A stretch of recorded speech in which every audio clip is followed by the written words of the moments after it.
लक्ष्मण बाग संस्थान की कुछ जमीन का मामला लेके आए हैं, जमीन पे स्थित हैं, क्या मामला क्या है? आप खुद देख रहे हैं, ये लक्ष्मण बाग संस्थान की ज़मीन थी। हम लोगों ने इसके पहले कमिश्नर से भी मिले थे और कलेक्टर को भी पत्र लिखे, नगर निगम के जो वर्तमान कमिश्नर हैं उनको भी पत्र लिखे और सौभाग्य से इस समय वो कलेक्टर के चार्ज में भी। लक्ष्मण बाग की पहले तो ज़मीन आप किसी को बेच ही नहीं सकते, ये हम नहीं कह रहे हैं, यह कागज़ कह रहा, यह आदेश कह रहे। आपको पता है कि हमारे रीवा के माननीय विधायक जो वर्तमान में उप मुख्यमंत्री हैं, उनकी नज़र जिस ज़मीन में पड़ जाती है उस ज़मीन को वो ऐन कैन प्रकारेण बेचते हैं। पर इस ज़मीन को में एक अलग ही कहानी है, अद्भुत प्रोजेक्ट। ज़मीन चलो बेचना तो बेचना, अभी भी ज़मीन बेची नहीं गई। संस्कृत विश्वविद्यालय कोई बनना है ऐसा सुनने में आया, अभी कोई बेची नहीं गई।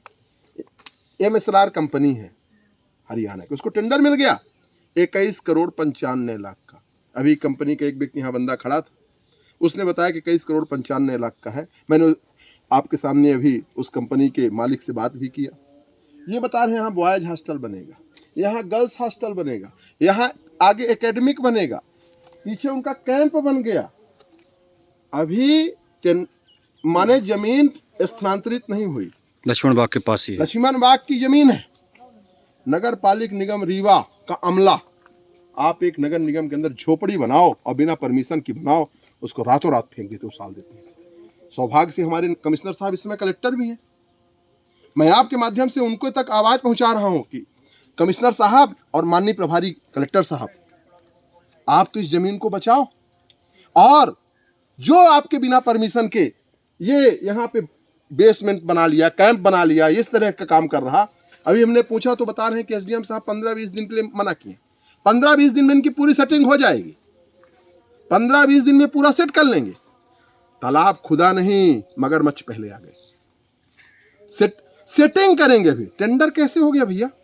तो जिसने टेंडर किया, जब तक कोई चीज पहले आती है उसके बाद ना टेंडर करोगे, तो उस विभाग के भी खिलाफ, और इस शुरू से लेके अंत तक कौन कौन इसमें जुड़े। मौखिक आदेश के राजेंद्र शुक्ला से अब रीवा चलेगा क्या? राजेंद्र शुक्ला जी अब कोई नियम, लोकतंत्र, संविधान ये कुछ नहीं मानेंगे? तो ये सारी चीजें आपके माध्यम से मैं रीवा की जनता जनार्दन तक पहुंचाना चाह रहा हूं कि लक्ष्मण बाग की जो संस्थान की जमीन जो पूरे भारत देश में है, आपको पता है कि जब बद्रीनाथ की जमीन बेची गई